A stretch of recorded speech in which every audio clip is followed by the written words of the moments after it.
Պարոն Կոստանյան, անկեղծ ասած չեմ կարող իմ բրդովմունքը չարտահայտել։ Դուք 2 տարի է գալիս եք այստեղ իբր զեկույց ներկայացնելու, բայց ըստ էության մենք ոչինչ չենք լսում։ Նայում ենք ձեր կայքը, այնտեղ 4 թվերից բացի ոչինչ չկա։ Եվ ամենահետաքրքիրը, որ ամեն անգամ փաստում եք առաջընթացի մասին, ձեռքբերումների մասին, հայտարարում եք, որ որոշակի առաջընթաց կա եւ միաժամանակ հայտարարում, որ դա մեզ համար տեսանելի չէ։ Շատ հետաքրքիր է, այդ ինչ առաջընթաց է, որ ոչ մեկս չենք տեսնում եւ մեր հանրային կյանքում էլ ոչինչ չի փոխվում։ Դա այն վրդովմունքի մասին։ Անկեղծ ասած ես այն կարծիքին եմ, որ եթե նույնիսկ չգաք զեկույց չներկայացնեք, ոչինչ չի փոխվի մեր կյանքում, որովհետև այդ զեկույցից հետո հաստատ ոչինչ չի փոխվում։ Հիմա շարունակեմ իմ գործընկերոջ կարծիքը, հարցը, ակնհայտ է, որ դուք խուսափում եք ընդհանրապես պատասխանել Վերահսկիչ պալատի նախագահ Իշխան Զաքարյանի հանցագործության մասին հայտարարության վերաբերյալ որևէ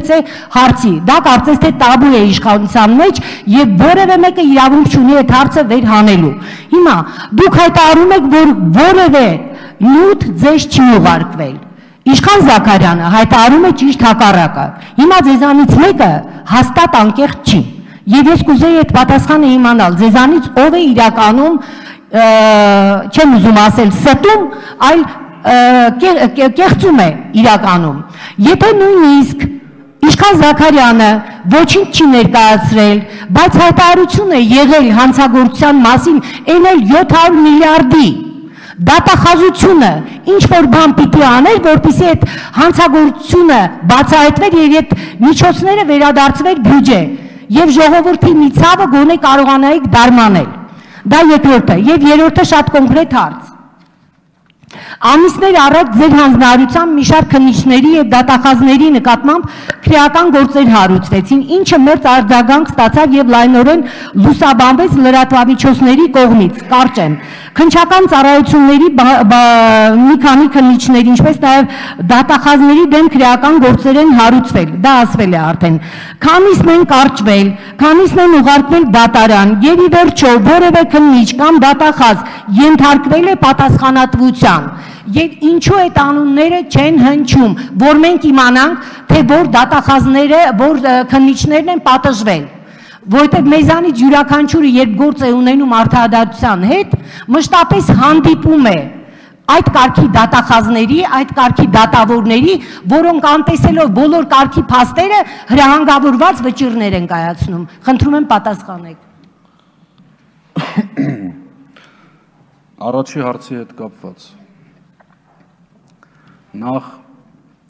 հաշվետվության եւ հաղորդման մասով։ Ես իմ նախաբանում էլ, իմ ելույթում էլ ասացի հետևյալը։ Դեռևս մարտի 31-ից այդ հաղորդումը ուղարկվել է պարլամենտ եւ բոլորդ ունեք ձեր տրամադրության տակ։ Հաղորդման մեջ, հաղորդումը նախ բաղկացած է 67 թե 70 էջից եւ այնտեղ ամբողջությամբ ներառված են ոչ միայն թվեր, Տիկին Սարգսյան, այլև այդ թվերի հիմնավորումներ։ Հենց որ ես խորհուրդ կտամ նաև թվերի հիմնավորումներին ուշադրություն դարձնեք եւ ոչ միայն թվերին։ Եվ դրանով է պայմանավորված այն հանգամանքը, որ արդեն ամսից ավել է, որ այդ նյութը ձեր տրամադրության տակ է, այդ թվում անձամբ ձեր, եւ դրա համար ես չեմ կարծում, որ զուտ ժամանակը ռացիոնալ օգտագործելու տեսակետից ճիշտ կլներ, ես հիմա գայի ձեզ ներկայացնեի թվեր եւ դրանց հիմնավորումներ։ Ես այն կանխավարկածով եմ կազմակերպել իմ ելույթը, նկատի ունենալով, որ հարգարժան падգամավորները առնվազն իրենց հետաքրքրած հատվածով կծանոթանան այդ հաղորդմանը եւ ես հնարավորություն կունենամ ներկայացնելու այդ հաղորդման հիմքում դրված տրամաբանությունը, փաստերը, հիմքերը։ Երկրորդը, ինչ վերաբերում է, որ ես ասում առաջընթացը կա, բայց տեսանելի չի։ Դատախազության գործունեության մասով Ես ներկայացրեցի, թե իմ գրավոր հաղորդման մեջ եմ ներկայացրել ամբողջ process-ը, թե երեք իմ հայտարարությունների ձևով ասեցի։ Առաջընթացը տեսանելի չլինելու հանգամանքը Տիկին Սարգսյան վերաբերում էր ոչ թե դատախազության գործունեության, այլ կոնկրետ քրեական գործին։ Պարոն Մանուկյանի հարցադրման հետ կապված ես ասացի, որ կոնկրետ քրեական գործով առաջընթաց կա թե չէ, դա այս պահին ձեզ համար, որպես падգամավորներ, հասարակության համար, որպես սրտացավ եւ մտահոգիչ, կարող է տեսանելի չլինել, որովհետեւ մենք չենք ներկայացնում քննության արդյունքները, բայց դա չի նշանակում, որ առաջընթաց չկա, այսինքն առաջընթացին վերաբերող իմ դիրքորոշումը կոնկրետ էպիզոդիկ այդ հանգամանքին էր վերաբերում։ Երրորդը վերահսկիչ պալատի հետ կապված, հիմա նաեւ պարոն Ուրիխանյանի հարցադրման մասով։ Ես ասացի ու ելի եմ ասում։ Վերահսկիչ պալատից որևէ հաղորդում չենք ստացել, բայց դա չի նշանակում, դուք շատ ճիշտ նկատեցիք, որ դատախազությունը անգործություն է ցուցաբերում, որովհետև դատախազությունը եւ ես իմ ուղիղ եւ անմիջական հանձնարարությամբ եւ 2012 թվականի եւ 2013 թվականների հաշվետվությունների փաստով ոչ թե հաշվետվության մեջ տեղ գտած խախտումների փաստով առանձին, այլ ամբողջ հաշվետվության փաստով հարուցել եմ 2 քրեական գործեր։ 12 թվականին առանձին, 13 թվականին առանձին։ Եվ այդ քրեական գործերը արդեն առնվազն մի տարի կարող է շփոթեմ, արդեն քննարկվում է քննության ընթացքում է քննչական կոմիտեում։ Ավելին ձեզ ասեմ, 2 հաշվետվությունների հիման վրա էլ տարանջատվել են 3 հիմնական մեխանիզմներ։ Առաջին հավելագրված ծախսեր, որոնք տեղ են գտել հաշվետվության մեջ, երկրորդ չկատարված աշխատանք, երրորդ անորակ կատարված աշխատանք։ Այսինքն հաշվետվության մեջ վերահսկիչ պալատի տեղ գտած բոլոր խախտումները բաժանվել են, խմբավորվել են առնվազն այդ 3 խմբերի։ Եվ այդ 3 խմբերով պայմանավորված իրականացվել է ամբողջական քննություն եւ իրականացվում է։ Ավելին ձեզ ասեմ, 2013 թվականի հաշվետվությունից առանձնացվել են առերևույթ հայտնված յուրացման, խարդախության կամ այլ հանցագործությունների 20 էպիզոդներ, 20 դրվագներ։ Յուրաքանչյուրով առանձին եւս իրականացվում է քննություն։ Եվ այդ քննության արդյունքում մենք հնարավորություն կունենանք գնահատելու, թե վերահսկիչ պալատի հաշվետվության մեջ ներառված ամեն մի էպիզոդը այս կամ այն չարաշահման կամ ռիսկի հետ կապված ինչքանով է հիմնավորված։ Ընդ որում ձեզ հետևյալը նաև ասեմ, վերահսկիչ պալատը իր հաշվետվությունը կազմելու ընթացակարգ ունի սահմանված, որը սահմանվում է թե վերահսկիչ պալատի մասին օրենքով եւ թե վերահսկիչ պալատի գործունեություն ապահովող կանոնակարգով։ Այսինքն մինչև հարցը հասնում է ազգային ժողովում հայտարարման, համապատասխան ընթացակարգ պետք է լինի։ Նույնն է, որպեսզի ավելի պատկերավոր լինի, Տիկին Սարգսյան, երբ որ կատարվում է հանցագործություն, ապա մի ամբողջ նախաքննություն, դատավարական փաստաթղթեր, քննչական գործողություններ, որի արդյունքում միայն մենք ունենում ենք, այնպիսի մի փաստաթուղթ, որի անունն է մեղադրական եզրակացություն, որը գնում է դատարան։ Նույն ընթացակարգը կամ առնվազն իդենտիկ մի ընթացակարգ սահմանված է վերահսկիչ պալատի մասին օրենքով եւ հարաբերությունները կարգավորող օրենսդրությամբ։ Եվ այդ 2 հաշվետվությունների քննության արդյունքում,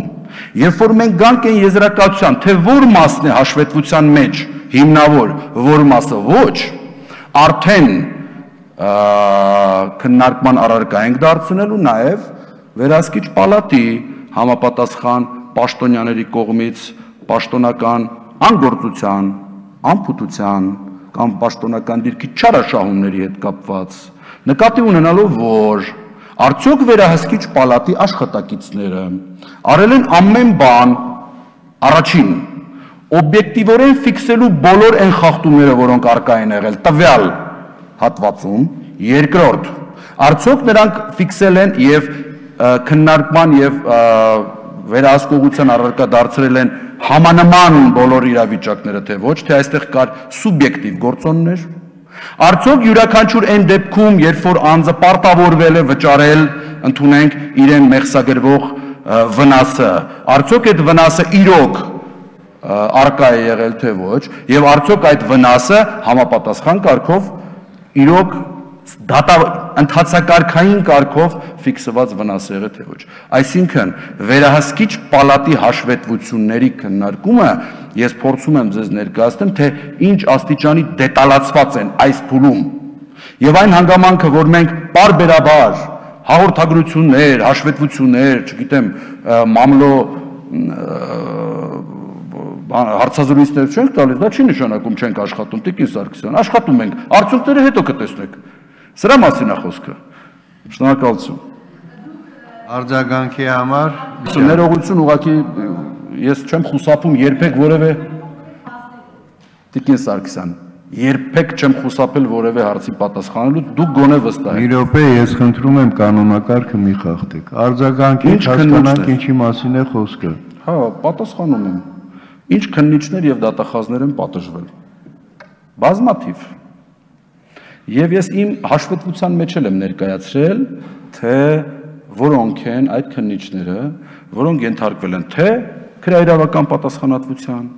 որոնք են այն դատախազները, որոնք ենթարկվել են քրեաիրավական պատասխանատվության, ինչ քրեական գործեր են հարուցվել, որն է դրանց ընթացքը։ Քրեական գործի հարուցումը, Տիկին Սարգսյան, դեռևս չի նշանակում, որ անձը հանցագործություն է կատարել եւ անձը մեղավոր է այդ հանցագործության կատարման մեջ։ Քրեական գործի հարուցումը դա այն հիմքն է, այն ելակետը, որի վրա կառուցված դու կարող ես քննել, այսինքն ընթացակարգ սահմանել, թե արդյոք այստեղ կատարվել է հանցանք թե զանցանք, արդյոք այդ հանցանքի կատարման մեջ անձը ունի մեղավորություն թե չունի եւ այլն։ Այսինքն ինքնին քրեական գործ հարուցված լինելու փաստը դեռևս բավարար չի պնդելու համար, որ մենք գործ ունենք հանցագործների հետ։ Դեռևս բավարար չի պնդելու, որ մենք անպայման հանցագործության մասին ենք խոսում եւ ոչ թե կարգապահական զանցանքի։ Եվ այդ նույն հաշվետվության մեջ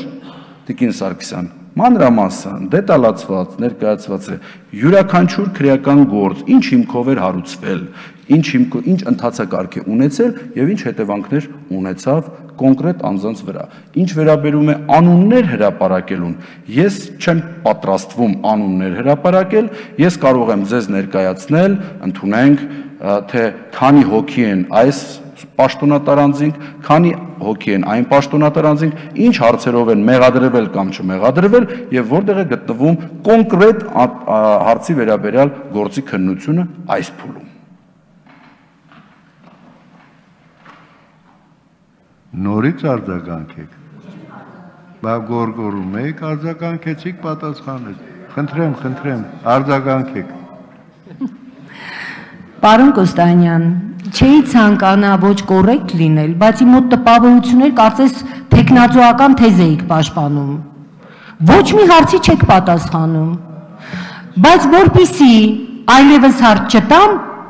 ես ընդհանրապես իմ կարծիքն եմ ուզում հայտնել դատախազության մասին։ Դատախազությունում տպավորություն կա, որ մի հատ մեծ տակառ կա, շատ քիչ լցրած ջրով, որտեղ թաղվում են բոլոր այն գործերը, որոնք երբեք այլևս ջրի երես պիտի դուրս չգան։ Եվ ժողովրդի մոտ տարածված կարծիքը, որ տերովին տերն է պահել, անտերին էլ գելն է տարել, այ արդարադատության համակարգում մեր, այ այդ մթնոլորտն է տիրում եւ յուրաքանչյուր քաղաքացի, երբ համարձակվում է դիմել դատարան եւ ճարահատյալ են դիմում, իդեպ ասեմ, ի սկզբանե գիտի, եթե ինքը տեր չունի, ինչքան էլ փաստարկված նյութեր ուղարկի, միևնույնն է պարտվելու է։ Եթե կարող եք հակառակը ապացուցել, խնդրում եմ ապացուցեք։ Նախ տեխնացուական ատենախոսության հետ կապված Տիկին Սարգսյան։ Ես վաղուց եմ տեխնացու գիտությունների, բայց ես իմ խոսքը փորձում եմ կառուցել այնպես, որ անգամ մասնագիտությամբ իրավաբան չլինող չեղող անձը հասկանա ես ինչ եմ ասում։ Ես կարող եմ իրավաբանական այնպիսի տերմիններով ասել, Տիկին Սարգսյան, որ դուք մի քանի օր առնվազն մանգակ թե ես ինչ ասեցի։ Ես փորձում եմ հրապարակային եւ մատչելի դա անել։ Եվ փորձում եմ այնքան դետալացնել, որ մաքսիմալ հասկանալի լինի բոլորին, ժողովրդին, հասարակությանը, ձեզ։ Ինձ համար հաճելի չէ ամեն հարցին երկար պատասխանել, հետո ես ձեր հարցին պատասխանում եմ, այլ հարցա թե պատասխանը ձեզ, ձեր ուզած, ձեր համար կանխատեսելի եւ ցանկալի պատասխաններ թե ոչ։ Իսկ ով է ասում իմ ամեն մի պատասխանը ձեր համար պետք է լինի, այ ես էս էի ուզում, ես էլ պատասխանեցի։ Դա ձեր խնդիրն է, Տիկին Սարգսյան։ Ինչ վերաբերում է մնացած հատվածներին, նախ ես կարծում եմ, որ դատախազությունը տակառ է քիչ լցված ջրով, չգիտեմ, շատ լցված ջրով, դուք նման հայտարարություն անելու բացարձակ որևէ հիմք չունեք։ Տեսեք, ես անգամ չեմ ասում, որ դուք բավարար հիմք չունեք, դուք ընդհանրապես որևէ հիմք չունեք։ Եթե դու հիմքը այն է, որ դուք կարող եք ասել, այ այսպես են ասում, այնպես են ասում, ես ասեկոստներ չեմ մեկնաբանում, եթե ունեք փաստ պատրաստ եմ քննարկել, բայց ասեկոստների հիման վրա նման ենթադրություններ եւ հետեւություններ անել ու ինձ մեղադրել դրանում, ես կարծում եմ, ես տենց չէի անի, որ ձեր փոխարեն լինել, լավ սենց ասեմ։ Ինչ վերաբերում է ընդհանրապես արդարադատությանը, դատարաններում այսպես ու այնպես է, ես ինքս գիտեմ, թե մենք ինչ խնդիր ունենք երկրում արդարադատության հետ կապված։ Եվ ավելին, երեք իմ խոսքում ես հատուկ ասեցի այս մասով, որ այլ հարց է, որ մենք ունենք արդարադատություն, ինչ չափով։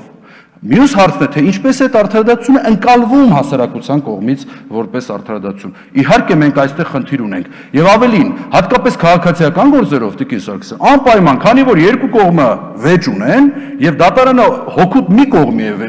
վեճը լուծում, հետեւաբար մյուս կողմը պարտադիր դժգոհ է լինելու։ Եվ մյուս կողմը պարտադիր դժգոհելու է ոչ թե նրա համար, որ ինքը սխալ հիմքեր ուներ, սխալ ապացույցներ ուներ, այլ անպայման դժգոհելու է, որ մենք չունենք արդարադատություն, դատավորը կաշառակ էր, քննիչը կաշառակ էր, դատախազը կաշառակ էր, տենց չի։ Արդարադատությունը միակողմանի չի լինում, Տիկին Սարգսյան։ Շնորհակալություն։